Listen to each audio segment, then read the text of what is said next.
Hello students, how are you and welcome back to my channel. आज हम exercise 6.2 के और कुछ इंपॉर्टेंट क्वेश्चन को सॉल्व करेंगे। So shall we start our session? Okay, thank you. So let's solve the third question of exercise 6.2 NCERT class 10th math book and the question says in figure 6.18, ये figure का नाम दिया है 6.18, if L M parallel to C B. और इसको लगाने से पहले मैं बता दूं कि ये बहुत इंपॉर्टेंट क्वेश्चन है, क्योंकि इसमें कुछ चीजें, एक नई चीज तुम्हें देखने को मिलेगी, इसलिए ये इंपॉर्टेंट है। अक्सर बच्चे ये कर तो लेते हैं, कुछ दूर आने के बाद इसके बाद उनको समझ में नहीं आता, तो आज वो कंफ्यूजन दूर हो जाएगी। ठीक है, तो इसमें एल एम जो है वो सी बी के पैरेलल है, जो एल एम है वो सी बी के पैरेलल है, एंड एल एन जो एल एन है वो सी बी के पैरेलल है। Prove that A M upon A B will be equal to an upon AD। ठीक है, चलो इसको सॉल्व करते हैं। लिखेंगे वी नो दैट, आप जानते हैं कि जो एल एम है वो सी बी के पैरेलल है, तो लिखेंगे we know that L M parallel to C. और यहाँ पे आपको क्या दिख रहा है? ए बी सी है ना, नाम लिख लो यहाँ पे इन ट्रायंगल। हम किसमें लगा रहे हैं? ए बी सी में। हम ए बी सी में यहाँ पे देख रहे हैं कि जो एल एम है वो सी बी के पैरेलल है। जब पैरेलल होती है तो आप जानते हो बीपीटी थ्योरम से क्या होता है, जो अदर टू साइड होती है वो एक दूसरे को इक्वल रेशियो में जोड़ते हैं। तो यहाँ से आपके पास हो जाएगा, देखो Pm upon Ma, Pm upon Ma will be equal to Cl upon L, Cl upon L। इसको इक्वेशन नंबर 1 मान लो।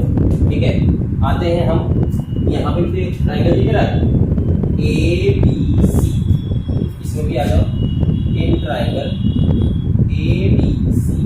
इसमें कौन कौन पैरेलल है? जो एल एन है वो सी के पैरेलल है, तो लिखेंगे एल एन पैरेलल टू सी। ठीक, जब ये पैरेलल है तो यहाँ से आपके पास हो जाएगा D N upon N A, D N upon N A, ये इक्वल हो जाएगा L C L upon L A, C L upon L A, equation number.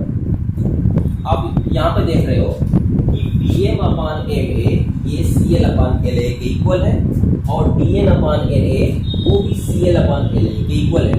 यानी ये वाली चीज इसके इक्वल और ये वाली भी चीज इसके इक्वल है, तो ये दोनों क्या हो जाएंगे? एक दूसरे के इक्वल हो जाएंगे, क्योंकि ये वाली भी चीज किसके इक्वल है? Cl अपॉन La के, और ये भी Cl अपॉन La के।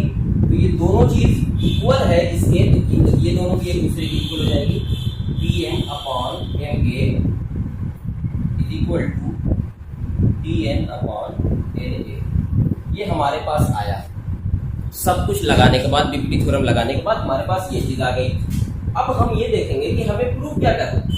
हमें प्रूफ ये करना है कि जो Am है अपॉन AB, यहाँ पे आपको Am तो दिख रहा है ना, Ma दिख रहा है, इसको Am भी लिख सकते हैं, कोई दिक्कत नहीं है। साइड को जैसे An है तो Na भी लिख सकते हैं जरूरत है पढ़ने पे। और यहाँ पे आपको दिख रहा है कि जो An है वो Dn, ठीक है, ये ऐसे आ रहा है। मैं क्या करता हूँ कि एक बार इसको लिख ही लो, Pm अपॉन Am ये इक्वल हो जाएगा Pm अपॉन Am।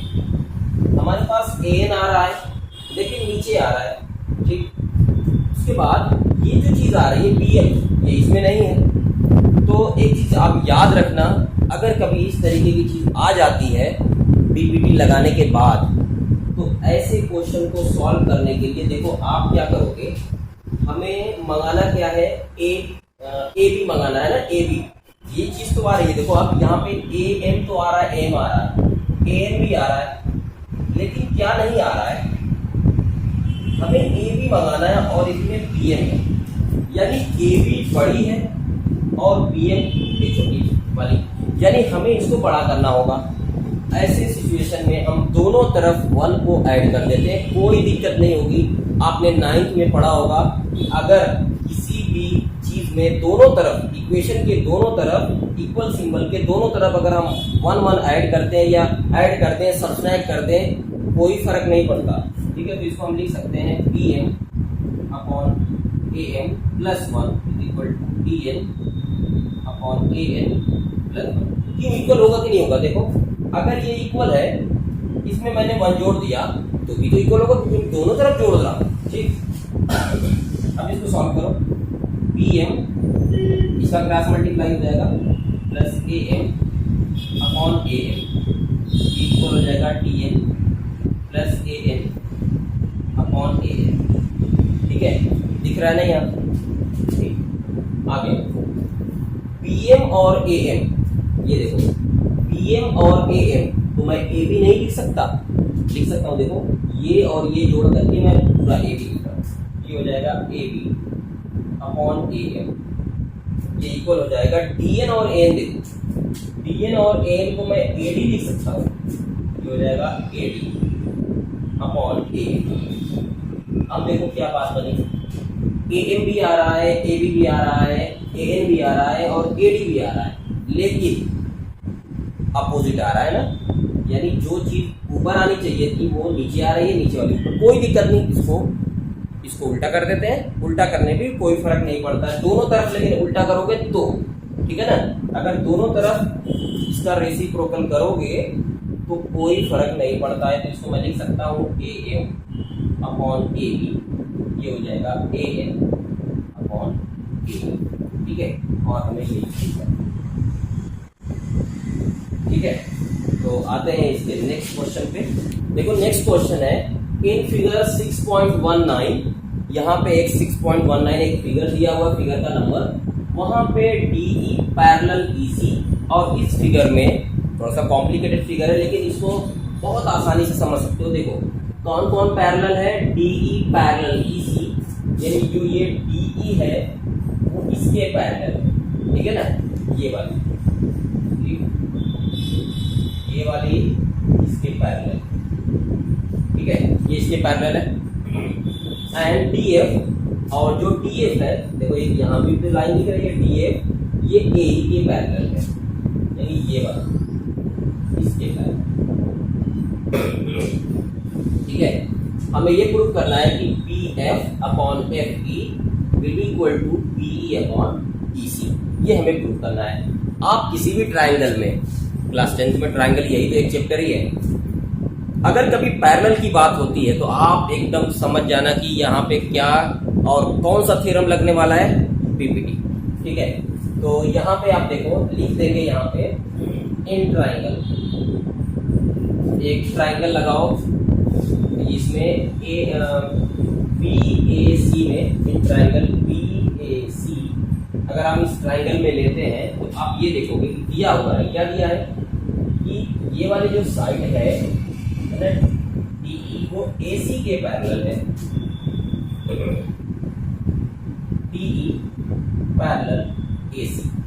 अगर DE पैरेलल AC है, देखो, अगर DE पैरेलल AC है तो क्या हो जाएगा, BD अपॉन DA, ये किसके इक्वल हो जाएगा, BE अपॉन EC। देखो, ये AD अपॉन DB या BD अपॉन DA, ये वाली साइड ये किसकी इक्वल हो जाएगी, क्योंकि ये देखो ये वाली और ये वाली है ना, तो BE अपॉन EC ये इसके इक्वल हो जाएगी। तो लिखेंगे BD upon DA will be equal to BE upon EC। कैसे? BBD सामने इंडिकेट कर देना तो ज्यादा बेहतर होगा। इक्वेशन 1 मान लेते हैं।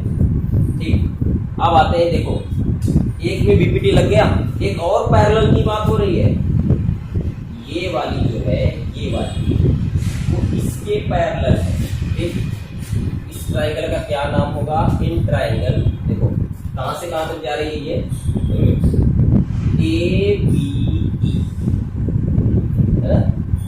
ABE में, इन ट्राइंगल ABE देखो ये वाली साइड तो दोनों में आ रही है, तो लिखेंगे B D upon D A, ये किसके इक्वल हो जाएगा, देखो ये वाली जो साइड है वो इसके पैरेलल है, तो ये हो जाएगा B F upon F E, ये भी किससे आया, बी ई, इक्वेशन नंबर 2। अब आप यहाँ पे देखो कि B D upon D A ये B E upon E C के इक्वल है। कौन सी चीज इसके इक्वल है, B D upon D A B E upon E C के इक्वल, क्लियर। दूसरे इक्वेशन में फिर से वही चीज B D upon D A भी B F upon F E के इक्वल है, ठीक, यानी ये वाली चीज इसके इक्वल है, फिर यही चीज इसके इक्वल है, तो ये दोनों भी क्या हो जाएगी, एक दूसरे के इक्वल हो जाएगी। तो यहाँ लिखेंगे therefore B E upon E सी बराबर हो जाएगा बी एफ अपॉन एफ, ठीक। ये पहले आ रहा है तो पहले लिख लो, कोई दिक्कत नहीं। अगर x इक्वल टू 5 है तो 5 इक्वल टू भी x लिख सकते हो, ठीक। उसी तरीके से अगर ये बाद में आ रहा है तो कोई बात नहीं, हम पहले लिख सकते हैं एफ ई, ये बराबर हो जाएगा बी ई अपॉन, ठीक। और यही हमें प्रूव करना था।